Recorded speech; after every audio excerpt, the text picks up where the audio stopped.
মা অন্তর, তোর বাবা মরে যাওয়ার পরে কত কষ্ট করে আমি তোকে মানুষ করেছি, আর তুই কিনা কোনো জিনিসপত্র টাকা পয়সা না নিয়ে একটা মেয়েকে ফ্রি বিয়ে করে আনলি।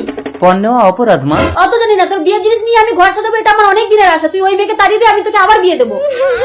যেও না অজান্তা। অন্তর, ওই মেয়েকে যদি ঘরে ঢোকাস আমি কিন্তু এই ঘরে থাকবো না। ঠিক আছে মা, তোমাকে আমি আলাদা করে ঘর বানিয়ে দেবো। অন্তর, অন্তর।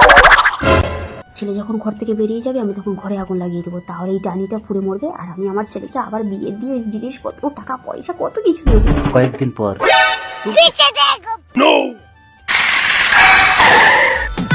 অজান্তা টিফিন কৌটায় করে ভাত দাও, ও ঘরে মাকে ভাত দিয়ে আসি।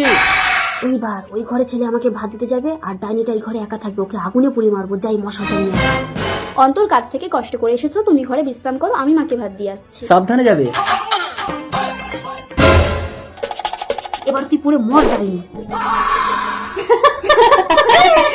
কোথায় এত ছুটে আসো? ঘরে আগুন লেগে গেছে, আমার বৌমাকে বাঁচাও। কি ঘরে আগুন লাগলো কি করে? মা, বৌমা তুমি এখানে, তাহলে ভেতরে কে? ভেতরে আপনার ছেলে। ও মা গো, এই ডাইনিটাকে পুড়িয়ে মারতে গিয়ে আমার ছেলেটাকে পুড়িয়ে মারলাম গো। কেঁদো না মা। মা আমি জানি তো তুমি কেমন, আর সেই জন্যই আমি পেছনের দরজাটা খোলা রেখেছিলাম। আমার তোমার এই অত্যাচারের জন্য বাবা গলায় দড়ি দিয়ে মরেছিল। ছি, আমি এত নিচ, আমার এই পৃথিবীতে বাঁচার কোনো অধিকার নেই, আমি মরতে যাচ্ছি। অজান্তা, মা, আপনি যাবেন না। অপরাধীকে শাস্তি পেতে দাও অজান্তা। আমাকে শাস্তি পেতে দাও বৌমা। আপনি যে আপনার ভুল বুঝতে পেরেছেন, এটাই আপনার শাস্তি। মা, বৌমা তুমি ভগবান।